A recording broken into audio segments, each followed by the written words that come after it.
been meaning to read that book. How is it? Not as bad as the movie. Studios should stop recycling the same tired old properties and make something original for once. Sonic Boom has once again ended, closing out Season 2 with 52 episodes. And as we all patiently wait for Season 3, I figured I would quickly touch on some of my favorite episodes of the season.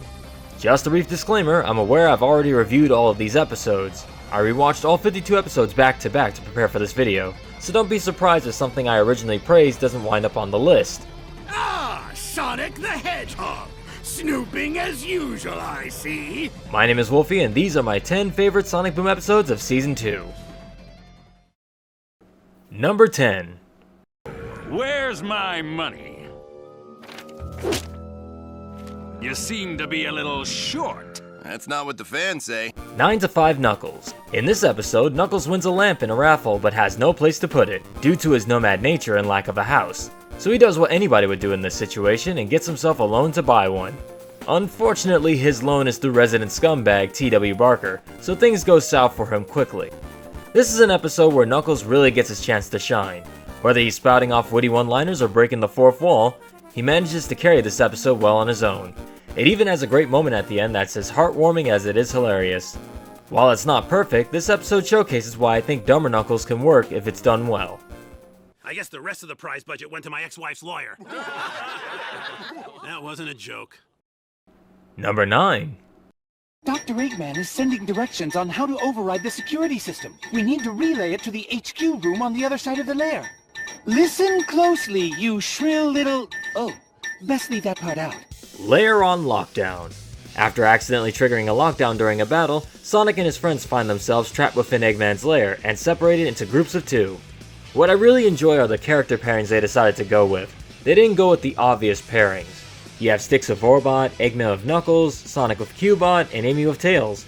As you'd expect, there are some really good character moments as we finally see some of them interacting with others they normally wouldn't have the chance to. There are even some nice little nods to previous episodes in the series.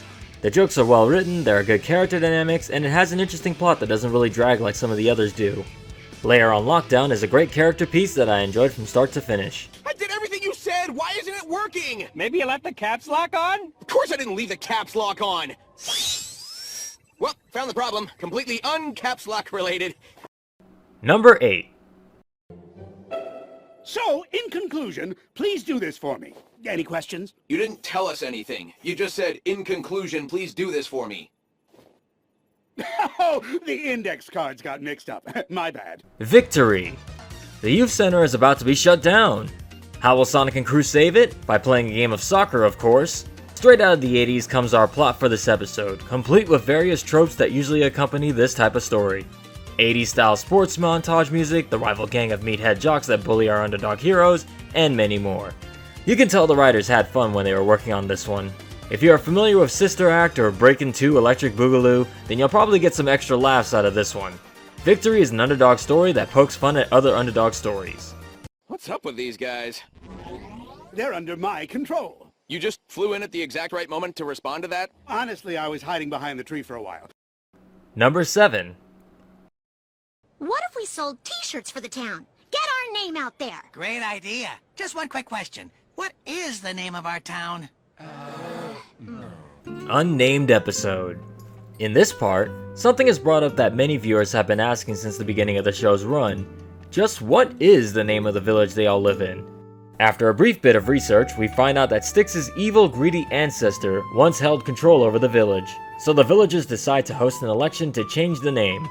Things get further complicated once Eggman gets involved, proposing his own name for the village among other things. What I like about this particular episode is that there are 2 stories running simultaneously that meet at the end. We have Styx dealing with the villagers who have turned on her, as well as the other theme that hits too close to home, where Eggman uses a hidden clause to seize power over the village once he's won the election. I also want to thank all the villagers who were swayed by my charismatic campaign and voted without actually reading the proposition itself. You chumps just elected me your supreme leader. Oh, by the way, I'm shutting down the media. The best parts of this episode is seeing Styx and Amy's friendship, as well as the village name reveal at the end. It's one of the few heartwarming endings of a Sonic Boom episode. Number 6. Kids today are so inconsiderate, and they walk around with those loose-fitting mech suits. Put on a belt! Mech suits me. During one of their usual outings, Sonic and crew stumble upon a mech suit in a cave. This is no ordinary suit, however. This is old technology from the ancients. During a brief scuffle with Eggman, Sonic tries the suit out and finds out it makes him much more powerful, though he starts to become more and more dependent on it, and it also starts to change his personality. If this plot reminds you of anything, it may be because you are familiar with Spider-Man, namely the symbiote storyline, where our protagonist stumbles upon something that makes him more powerful, but starts to corrupt them the more and more they use it. Seeing Sonic become darker and more twisted throughout the episode is interesting, if not scary in its own right. If you'd like to see a different take on Sonic, then Mech Suits Me is a good watch. So, about that ransom.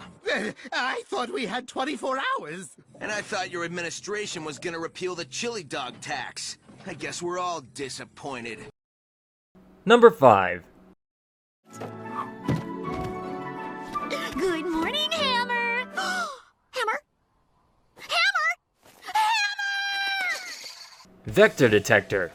Amy's hammer has gone missing, but have no fear, fan favorite character and running computer room based meme Vector the Crocodile is on the case.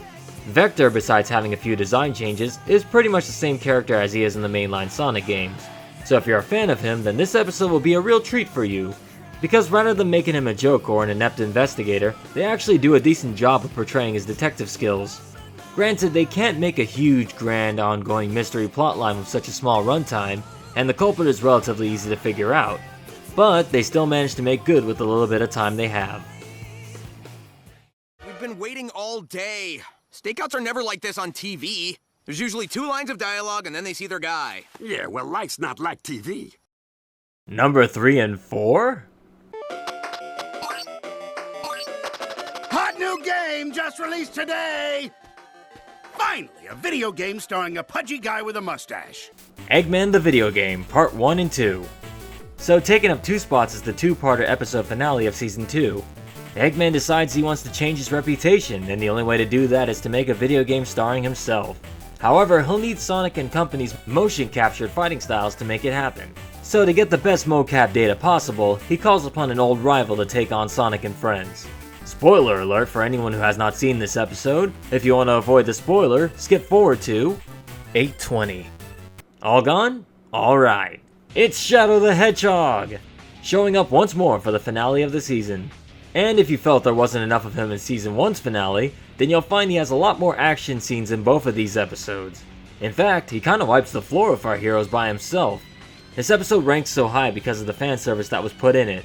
Much like Vector Detector, any longtime fans of Sonic will have fun seeing a few familiar faces show up, as well as the big conclusion of the show until Season 3. It's a great way to close out Season 2, but I'd also recommend watching this one last, for obvious reasons. Say goodnight, Blue Boy. Oh man, a cliffhanger? I hate those. Number 2. Troublemaker? Delinquent? But I'm Sonic the Hedgehog. I'm the quintessential hero type. Not another speeding ticket. I'll fight it in court, but I don't think they're gonna accept gotta go fast as a medical condition. Planes, trains, and dude-mobiles. Sonic, Tails, and Knuckles have been called to bring their music band, Dude-a-Tude, back together for a concert on the other side of the island. So what do our boys do? They pack up and hit the road for one of the funniest male bonding episodes I've ever seen. They have such great dynamic together. Sonic is hell-bent on getting to the concert on time, Tails seems to be enjoying the trip with constant stops to check out the sights, and Knuckles is just there to provide comedy relief. As you'd expect, the road trip doesn't go as originally planned, and our boys find themselves in some rather crazy situations. There are so many great moments in this episode that it's easy to recommend this one to any first-time viewers of the show. Have fun on your trip, guys! Don't do anything I wouldn't do! I thought you said to have fun. Number 1. Oh boy, there he is! Sonic the Hedgehog! Aren't you a bit old for career day? I'm not a student, actually. I just wanted to meet you. Mark the Taper. Hi, I'm your biggest fan. The Biggest Fan is one of, if not the best episode of the entire Sonic Boom TV series. It stars Mark the Taper. He's Sonic's biggest fan. After hanging out with him for a bit, Sonic agrees to make him his personal assistant. Things quickly take a turn for the worse when he finds out just how far Mark is willing to go to be around him.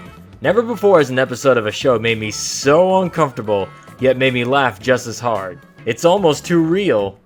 It's an episode that pokes fun at some of the more obsessed parts of the Sonic fandom. Anyone familiar with the infamous Chris Chan will instantly understand why most of these jokes are hilarious, and even if you're not, you still might get a good chuckle out of them. It's a showcase of some of the worst aspects of any fanbase, when individuals, or in this case, a single individual, takes their fandom way too far. Fanfics, shipping, obsession over how characters are portrayed, almost nothing is left untouched in this very satisfying watch. Throw in an homage to Stephen King's Misery and you have a winner. The writers went all out with this one and I enjoyed every minute of it. Is it any surprise this made my #1 pick for the best episode of Season 2?